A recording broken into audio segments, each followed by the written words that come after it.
Principe de recherche. Partie 1. Introduction. Le cours sera composé de 5 parties. Tout d'abord, les caractéristiques du cours. Ensuite, le sujet. Après cela, quelques regards sur l'élaboration du savoir au cours de l'histoire. En 4e point, sciences et recherches. Et pour finir, sciences et recherches au pluriel. Point 1. Les caractéristiques du cours. L'idée générale, c'est de développer des attitudes universitaires par rapport au savoir. L'objet du cours, c'est le savoir, c'est la connaissance. On sait que la Lune tourne autour de la Terre. On sait comment fonctionnent l'ADN et l'ARN, etc. Mais ça, ce ne sont que certains nombres de choses qui sont en quelque sorte des éléments principaux de l'humanité, à propos du fonctionnement du monde. Ce qu'on voudrait travailler, c'est l'idée qu'on puisse avoir par rapport au savoir des attitudes spéciales particulières qui caractérisent l'idée qu'on a de ce que c'est de l'université, un universitaire. Dans ce début de cursus, on veut nous initier au processus de création de la connaissance scientifique, mettre la main sur l'outil, donner manière particulière de s'y prendre pour créer cette chose qui nous intéresse, le savoir. Ce qu'on veut, c'est donner les rudiments de la culture de base en matière de méthodologie de la recherche. C'est amorcer le processus de formation à la recherche, appelé à se développer au long de nos études. Le cours est composé comme suit: un cours ex cathedra, cours, un cours démonstration-exercice, TP cours, et des activités personnalisées, DTP.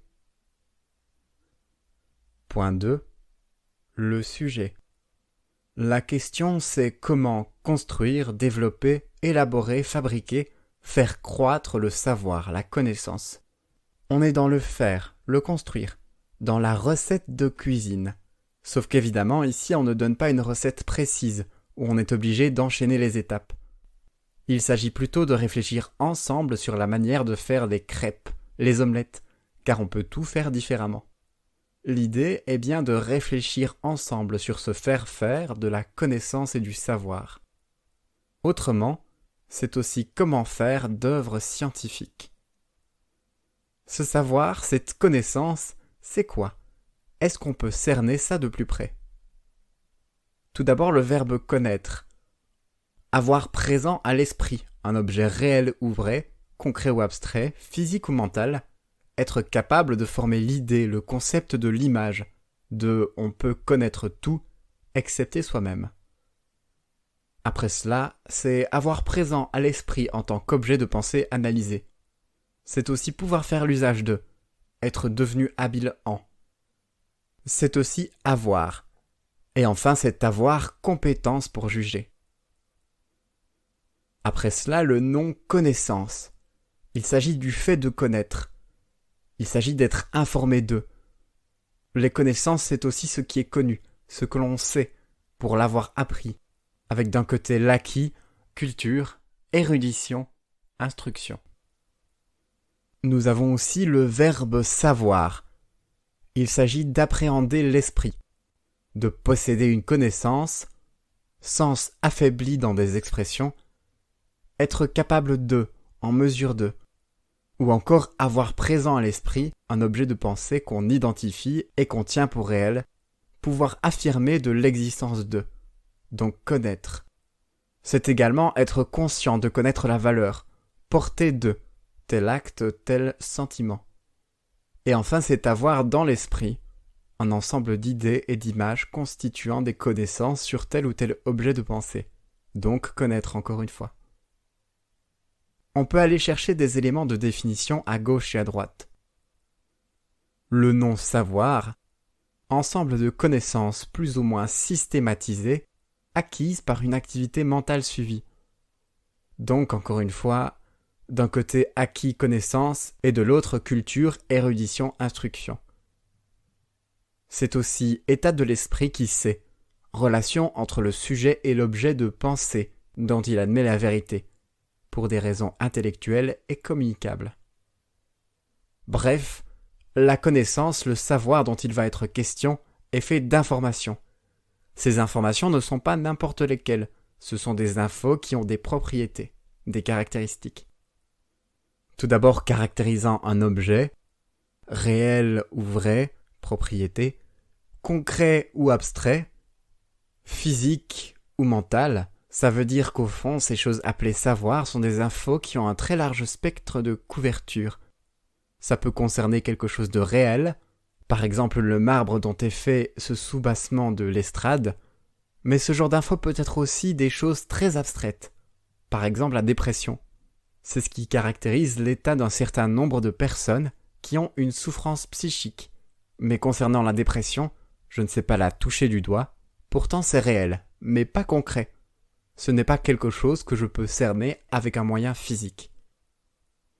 Et enfin que l'on appréhende par l'esprit à l'aide d'idées, de concepts, d'images, de représentations. Ensuite, les connaissances sont aussi claires, non ambiguës. Elles sont tout à fait claires pour tout le monde. Elles ont la même valeur pour tout le monde. Exemple, l'ensemble des personnes qui sont ici, on leur fait visiter une exposition, un tableau particulier. On dit à chacun de le regarder, puis on fait un micro-trottoir. Et on demande ce qu'on en a pensé. À la fin de ça, on va avoir, à propos du tableau, tout un tas de déclarations, d'infos. Mais c'est quoi ces infos ? Elles sont subjectives, qui viennent de réactions individuelles. Rien qui ne puisse être partagé par tout le monde. Avec la connaissance, on s'intéresse donc à des infos indiscutables. Ensuite, résultant de l'analyse. C'est une info objective. Elle vient de l'objet lui-même, donc n'est pas différent pour des sujets différents. Les connaissances sont aussi indépendantes de la subjectivité, du vécu, des émotions. Et enfin, elles sont organisées, systématiques. Idée qu'il y a une structure de néo-savoir par rapport auquel on essaye de développer une marche de construction. Les livres sont de bons réservoirs pour ces infos du genre particulier qui constituent la connaissance de l'humanité. Ils ont souvent encyclopédie, écrit sur la tranche et couverture. C'est un mot qui vient de la période des Lumières, et ces gens-là, pour la première fois dans nos cultures, ont voulu développer un projet. Ce projet, c'était de mettre dans un réservoir tout le savoir de l'humanité. Et ce réservoir, c'était des livres. Et donc ils ont créé un livre auquel ils ont donné un nom, encyclopédie. Ce nom est devenu commun et a été réutilisé. Aujourd'hui, on a Wikipédia qui est hyper facile à consulter, quoique c'est une facilité apparente et qu'il faut se méfier de ce qu'il y a sur le net et les recherches faciles. La classification décimale universelle par Paul Hoteley, 1905. On n'a qu'une description très diffuse de la notice en n'utilisant qu'un mot, puis on a inventé les mots clés. Et donc Hoteley a essayé de trouver un système pour classifier les éléments de savoir, pour plus facilement savoir les ranger, y accéder. Et là, il a inventé la classification décimale universelle. Et dans le monde entier, on l'utilise. Ça sert à désigner des catégories de connaissances, avec des numéros. Par exemple, la classe 5 correspond aux mathématiques, sciences exactes et naturelles. À l'intérieur, il y a des sous-classes. La 502, sciences environnementales, la 52, astronomie, 53, physique et 59, zoologie. Et donc, pour identifier une connaissance particulière sur un sujet particulier, on a une espèce de formule, d'adresse. C'est un système d'intelligence, car on peut élargir autant que l'on veut le nombre de chiffres pour localiser une connaissance. Pour construire les connaissances, on utilise des démarches, appelées recherches. Le cours va donc s'intéresser à la recherche. Et on va s'interroger sur ce que sont les principes de la recherche de manière générale, mais évidemment avec focalisation plus particulière sur ce qu'on qualifie en général de sciences humaines. Prenons l'exemple du vin. Avant qu'il soit dans le verre, il faut le verser. Mais avant d'être versé dans le verre, il est dans une bouteille. Le vin dans la bouteille est avant dans des tonneaux. Mais avant cela, les raisins sont cueillis, et les raisins viennent d'où ? D'une récolte. Il y a toujours une manière de remonter en arrière et de découvrir d'où vient le savoir. Point 3. Quelques regards sur l'élaboration du savoir au cours des siècles. Comment peut-on s'y prendre pour faire de la recherche, construire du savoir ? la question de la construction du savoir est la question du statut du savoir. C'est très habituel pour les humains de se poser des questions là-dessus, à ça. Et ça peut être très intéressant de voir d'où on vient par rapport à ça. Sur le sujet, nous allons donc voir Platon, Aristote, Roger Bacon, Francis Bacon, René Descartes, Claude Bernard et Karl Popper. Tout d'abord, Platon. Pendant l'Antiquité grecque, Platon émet un certain nombre d'idées, de réflexions sur toutes sortes de choses, mais il n'est pas du tout un philosophe barbant qui utilise des grands mots qu'on ne comprend pas. C'est un gars simple qui communique en racontant des histoires pour expliquer plusieurs choses. Ouvrez les guillemets. Représente-toi des hommes qui vivent dans une sorte de demeure souterraine, en forme de caverne, possédant tout le long de la caverne une entrée qui s'ouvre largement du côté du jour. À l'intérieur de cette demeure, ils sont depuis leur enfance enchaînés par les jambes et par le cou, en sorte qu'ils restent à la même place, ne voient que ce qui se trouve en avant d'eux, incapables d'autre part, en raison de la chaîne qui tient leur tête de tourner celle-ci circulairement. Fermez les guillemets. Il s'agit de l'allégorie de la caverne, vue en philosophie. Platon nous dit quelque chose à propos du savoir, de la connaissance. Ce qu'il veut dire, c'est que quand on utilise nos sens, notre vision, tous nos sens, en fait, pense-t-il, ce que nous avons est un reflet du réel. Quelque chose qui a des rapports avec le réel, mais n'est pas le réel. C'est trompeur car ce qu'on croit voir, connaître, a des rapports avec le réel, fonctionne en corrélation avec le réel, mais n'est pas le réel. En bref, Platon, 5e siècle avant Jésus-Christ, nous donne l'allégorie de la caverne. Il donne un message de méfiance. Tout d'abord, défiance par rapport au savoir basé sur les seules données des sens. Ensuite, aspect trompeur, ces connaissances. Elles ont un rapport avec le réel et ne fournissent du réel qu'une image plus ou moins distordue. Et enfin, pour accéder à la connaissance des choses, il faudra consentir un travail. Ensuite, Aristote. Il a beaucoup influencé les personnes après lui, voire un peu trop. Sa vision se divise en 3 points. Tout d'abord, la connaissance théorétique, épistémé. Il y a différents savoirs, le premier type est l'épistémé, soit le savoir théorétique. Ce savoir est en fait le produit d'une démarche naturelle, dynamique tout à fait automatique de ce qu'il appelle l'âme humaine, qui a besoin de savoir, de connaissance. Elle tend vers l'accroissement de ce qu'elle sait. Donc ça, c'est son idée de base. Et donc il s'agit d'une propension naturelle de l'homme d'essayer de comprendre, une espèce de soif constitutive, des désirs d'en savoir plus. C'est ça qui est à l'origine de la connaissance dite épistémée. Plusieurs points. Tout d'abord, il s'occupe de la connaissance des causes. Ensuite, il se base sur la démonstration. Après cela, il part de définitions universelles pour arriver à des conclusions également universelles. Autre point, la connaissance est désintéressée. Elle constitue la fin en soi de l'âme humaine et l'achèvement de la pensée. Il y a autant de divisions de la science théorique qu'il y a d'objets d'étude, par exemple. Ensuite, la physique. Elle concerne les substances qui ont en elles le principe de leur mouvement et sont composées de manière, de forme et du composé des deux. Elle s'occupe des choses sensibles du monde sublunaire, soumises à la génération et la corruption, et des choses incorruptibles, supralunaires, astres. Et enfin les mathématiques, qui portent sur les nombres, quantités extraites de la réalité par abstraction. Deuxième type de connaissance, la connaissance poïétique, techné. Une autre de ces connaissances, techné, il ne s'agit pas du savoir pour le savoir, c'est celui qu'on veut pour nous faciliter la vie. Le savoir-faire est une technique qui consiste en une disposition acquise par l'usage, qui a pour but la production d'un objet qui n'a pas son principe en lui-même, mais dans l'agent qui le produit. La techné est au service d'une production. Le domaine de la technique est l'utilité et l'agrément. Le savoir-faire technique qui consiste en une disposition acquise par l'usage qui a pour but la production d'un objet qui n'a pas son principe en lui-même, mais dans l'agent qui le produit.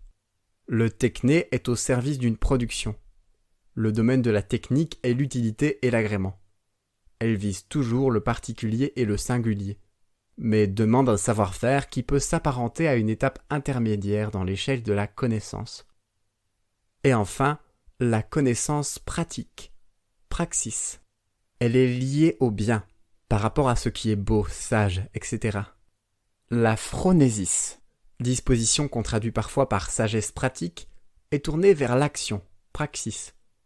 L'action, par opposition à la production, poiesis, est l'activité dont la fin est immanente au sujet de l'activité, par exemple faire le bien. Par opposition à la production, l'activité dont la fin, objet produit, est extérieure au sujet de l'activité, faire une amphore. La physique pour Aristote, c'est la nature.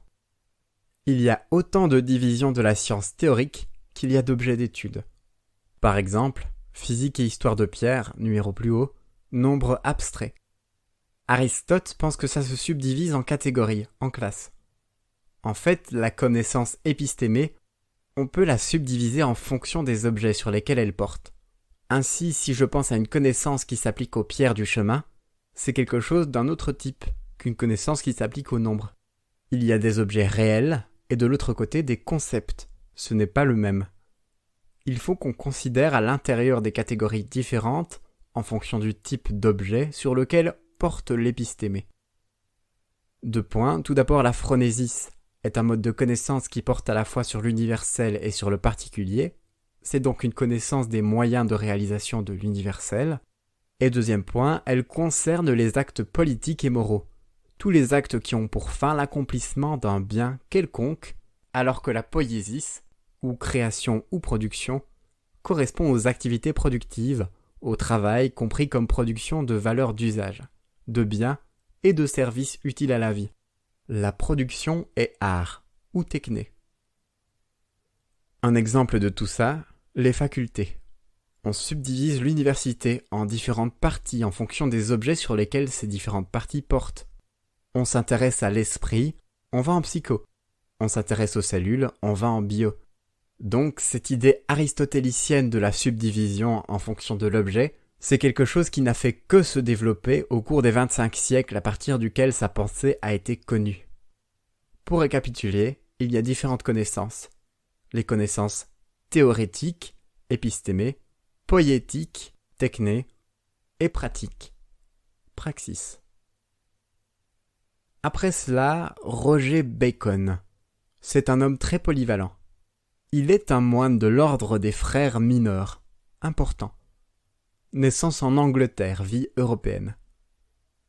Il n'est pas qu'un homme de la religion, il est aussi quelqu'un qui a essayé de comprendre les phénomènes dont il a été témoin.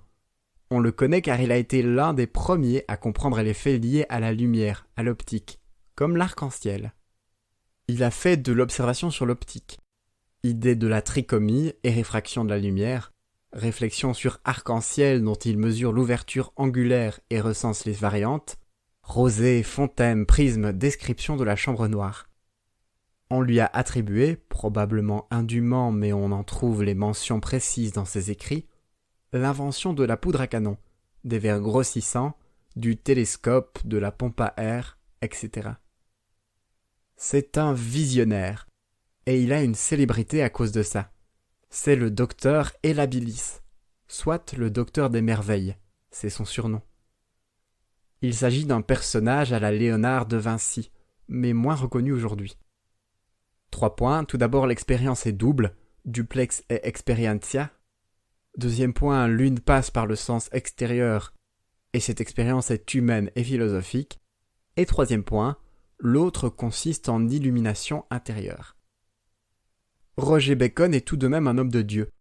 Il fait très bien la différence entre les deux, entre le savoir et Dieu. Il va dire duplex et experimentia.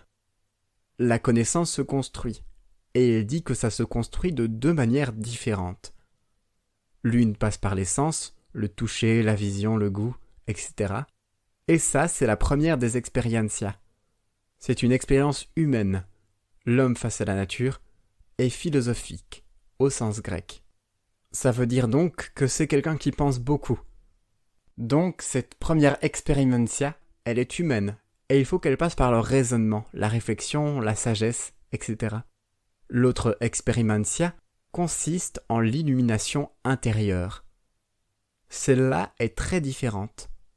C'est celle qui fait qu'un individu, sans la présence du divin, se sent en contact avec l'idée qu'il a de Dieu, et dans un rapport à caractère mystique avec quelque chose qui est au-delà de lui-même. Cette chose qu'on appelle la foi, c'est ce qui peut caractériser ces choses qui appellent illumination intérieure.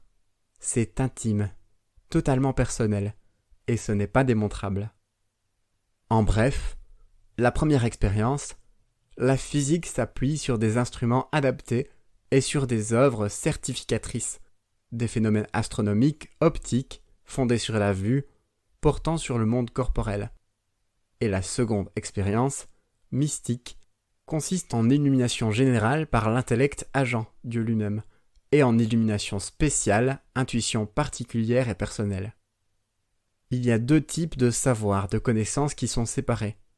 Est-ce qu'un scientifique peut être un religieux ? Oui, à condition de faire la différence entre les deux. Il y a deux univers de pensée et de vie spirituelle. De grands ecclésiastiques ont fait de grandes avancées scientifiques. Ensuite, Francis Bacon. Il vient plus tard, on est entre le XVI et le XVIIe siècle. C'est quelqu'un qui s'oppose de manière virulente à cette phrase que l'on a connue. Aristote a dit « Nos théories du monde sont construites en fonction de la façon dont nous voyons les objets. La science véritable est la science des causes. » S'opposant à la scolastique, réduite à l'interprétation des textes classiques, il soutient l'interprétation de la nature, où l'observation directe des faits enrichit le savoir. Il cherche une voie moyenne entre l'accumulation empirique des faits, sans tentative de les mettre en ordre, et le raisonnement théorique, ne procédant qu'à partir des principes et de déductions. Il dit de ne pas lire Platon ou Aristote, mais d'aller voir la nature, de faire ses propres expériences. Plusieurs points. Tout d'abord, ouvrez les guillemets, ce ne sont pas des ailes qu'il faut attacher à l'esprit humain, mais plutôt du plomb et des poids, pour l'arrêter dans son emportement et son vol. C'est ce qu'on n'a pas fait jusqu'ici, mais lorsqu'on le fera, on pourra espérer mieux des sciences. Fermez les guillemets. Autre citation, pour établir les lois générales, il faut chercher une autre forme d'induction que celle que l'on a employée jusqu'ici, et qui ne servent pas à découvrir et constituer seulement les principes, comme on les nomme, mais encore les lois les moins générales, les intermédiaires, et toutes en un mot. Fin de citation. Ensuite, le Novum Organum a contribué à imposer l'observation exacte et l'expérimentation en science. Et enfin, cela nécessite d'abandonner tous les préjugés et les attitudes préconçues, qu'il appelle idoles. Que ces idoles soient une propriété commune à la race, due à un mode commun de pensée, les idoles de la tribu, à la possession particulière de l'individu, idole de la caverne, qu'ils proviennent d'une dépendance excessive envers le langage, ou de la tradition, idole du théâtre. Personnage suivant, Descartes. C'est un homme très organisé, systématique, et donc souvent, on attend des choses de la forme. Ne soyez pas si cartésien.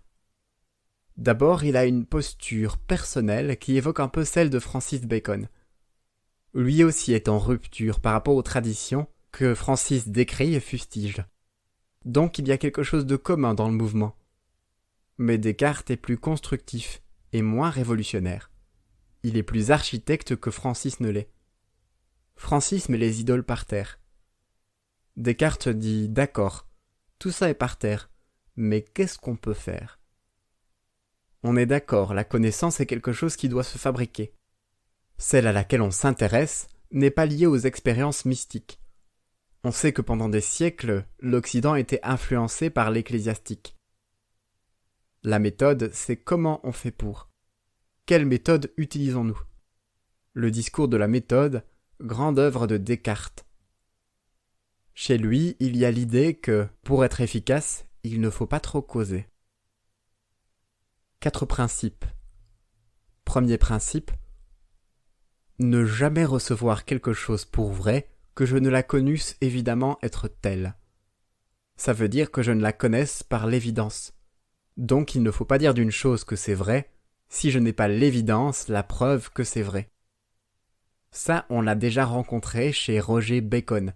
Ce sont les œuvres certificatives, ce qui amène les preuves. Deuxième principe, division. On s'organise pour construire le savoir. Diviser chacune des difficultés que j'examinerai en autant de parcelles qu'il se pourrait, et qu'il serait requis pour les mieux résoudre. Troisième principe, l'ordre. On examine les choses après les autres. Conduire par ordre mes pensées, en commençant par les objets les plus simples et les plus aisés à connaître, pour monter peu à peu, comme par degrés, jusqu'à la connaissance des plus composés. Et en supposant même de l'ordre entre ceux qui ne se précèdent point naturellement les uns des autres. Et enfin, quatrième principe, dénombrement entier. En faire partout. La base de l'idée méthodologique de Descartes, c'est d'avoir une forme de raisonnement englobant. Faire partout des dénombrements si entiers et des revues si générales que je fusse assuré de ne rien omettre. Par exemple, je ne vais pas étudier les phases de la Lune, mais le fonctionnement du système solaire. Et donc, ceci va fonder l'idée d'une réflexion à caractère méthodologique, sur la manière de construire le savoir. Descartes a donc le discours de la méthode. Ne considérer comme vrai que ce dont on peut établir l'évidence de la vérité d'une part, et d'autre part ce qui résiste au doute, méfiance des idées reçues, des préjugés, de la précipitation dans l'élaboration du savoir. Ensuite, analyser égale découper les difficultés afin de mieux les examiner et les traiter. Après cela, établir un ordre dans les pensées, en allant des plus simples jusqu'aux plus complexes, et enfin rechercher l'exhaustivité. La méthodologie est la réflexion, à propos de la manière de faire la recherche, et c'est bien ce qu'on va refaire ensemble. Réflexion encore très générale, philosophique qui s'incarne dans une construction concrète de domaines particuliers. C'est un peu désincarné tout ça. Au début du XIXe siècle, ils vont adopter les conduites et le mode de réflexion que Descartes a proposé, dans le caractère systématisé. Et à un moment, il y a une personne qui s'amène et qui va parler de ça, de la manière dont on peut construire la connaissance. Ce n'est pas un penseur généraliste. Il s'agit donc de Claude Bernard. Il est un médecin vers le milieu du XIXe siècle, à Paris. À l'époque, peu de médicaments existent, aucune invention d'antibiotiques. Charcot fait ses premières découvertes sur ce qu'il va appeler l'hystérie. On est vraiment dans une médecine qui tâtonne. Le problème, c'est qu'on ne connaît pas encore suffisamment bien la manière dont fonctionne le corps humain. Et donc, le médecin qui se balade dans les couloirs, il rencontre des gens qui vont mal, qui souffrent. Il lui arrive qu'il soit en contact avec des objets qui sont d'une nature particulière. De ces objets sont des êtres humains. La grande différence entre ces deux types constructeurs, médecins et astronomes, de savoir, un observe simplement, astronome, et l'autre, médecin, observe les conséquences qu'il a lui-même suscitées. Bernard crée alors l'expérimentation, alors que l'astronome reste un observateur. Il y a une action et une observation pour l'expérimentateur, alors que pour l'observateur il n'y a que l'observation. Claude est le premier à avoir, de manière simple, codifié la notion d'expérimentation. Ouvrez les guillemets. L'expérimentation est indispensable pour connaître les phénomènes de la vie. L'observation et l'expérimentation ne se distinguent pas en réalité. Elles se succèdent. L'observation commence et l'expérimentation pousse plus loin l'étude du phénomène, jusqu'à la détermination de ses causes immédiates ou de son déterminisme. Fermez les guillemets. En bref, plusieurs points. Tout d'abord, même quand on vérifie son induction par une expérience ou une observation, il faut rester l'esclave de l'observation et de l'expérimentation. L'esclave de l'observation, cela est le message de profonde humilité devant le phénomène, devant les faits. Quelqu'un, par exemple, qui vous dit « Eh bien moi je veux prouver telle théorie », cette personne-là, méfiez-vous d'elle. Quelqu'un qui se dit scientifique et qui veut prouver cette idée-là, ce n'est pas quelqu'un qui sait qu'il va peut-être se tromper. Ce n'est pas une attitude scientifique. Il n'envisage pas l'échec. Ensuite, je cherche en un mot avec l'esprit libre. Et c'est pourquoi il m'est arrivé si souvent de trouver des choses que je ne cherchais pas en cherchant d'autres que je ne trouvais pas. Je cherche avec esprit libre. C'est une notion de liberté qui va très loin. Pas seulement le fait de s'autoriser à penser n'importe quoi, mais aussi se donner autorisation d'accepter, de regarder telles qu'elles sont, même si ça ne correspond pas à ce qu'on attend. Et beaucoup de découvertes scientifiques ont été faites dans un contexte de liberté d'esprit. Ensuite, l'observateur écoute la nature. L'expérimentateur l'interroge. Il faut faire les deux.